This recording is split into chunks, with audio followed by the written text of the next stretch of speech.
Hey, it's Alicia here from newvaadvice.com, and I am back with another client getting tip. And this one is part of our list building series. So we've talked about how list building can be hugely beneficial to your virtual assistant business. People are opting in to hear more information about you and what you do, and you're able to stay top of mind and turn those prospects into clients. So today's tip is about what to do after you create that free offer and you get them to opt in, and how do you get them to stay on your list and be interested and remember you. This is a big one. So if you've gotten to the point now where you did create your free offer and it's up on your website, first of all, I want to say congratulations, because that's a big step and I want to make sure you're celebrating those things. So the next part is, well, what do you do after that? That's great that you did that. They got it was in their inbox, they found it helpful, they want to stay on your list. But a lot of people then just leave it at that. It's a common mistake.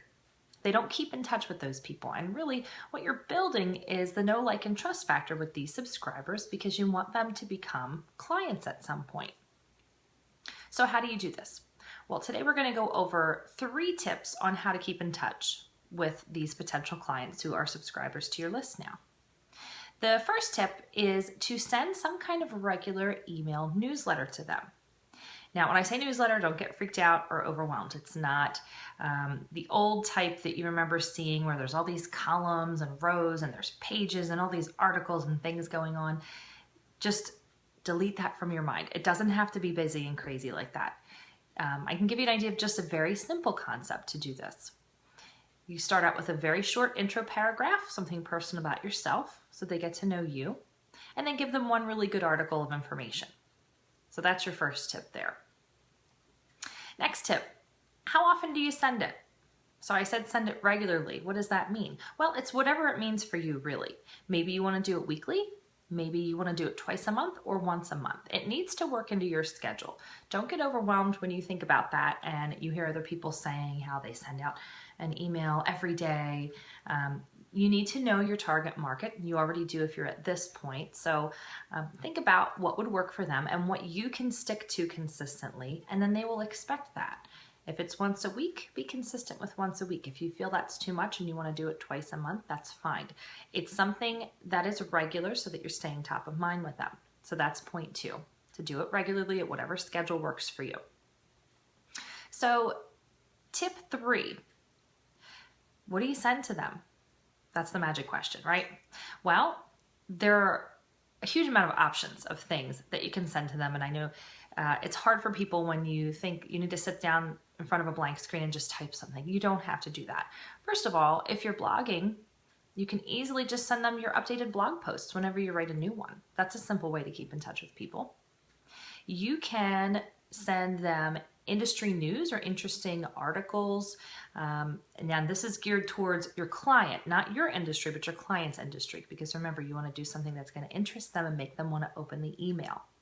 So a side tip for this one, you can set Google alerts for different keywords for your client or your prospective client.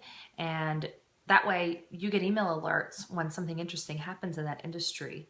And then you can turn that into a blog post or just say that you wanted to share a link and be helpful. Another thing you can write about or send them or any tools, apps, or software that you yourself are using in your business that you find help save you time or money and could also save them time or money in turn. So you can share your thoughts about it or review about it, or just a heads up that it would be a great tool for them and a time saver for them as well. Side tip for this one, if you're an affiliate for that program or tool, you can use your affiliate link when you're referring these items and make yourself a little extra income. Another thing that you can send to people is updates on your business.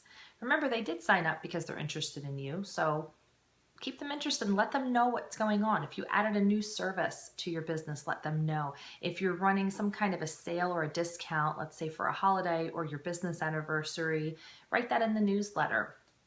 Also, if you have client openings, because this is the magic of having a list, you don't need to come off looking desperate. You just let them know you have an opportunity for one of them to work with you and save themselves a lot of hassle. So those are your 3 tips. I do have a little bonus tip for you. What if you're not a writer and that's not your thing? Remember, you don't have to write everything in a newsletter. You could record an audio. You could send them a video. You could create an infographic or some kind of graphic to share information with them.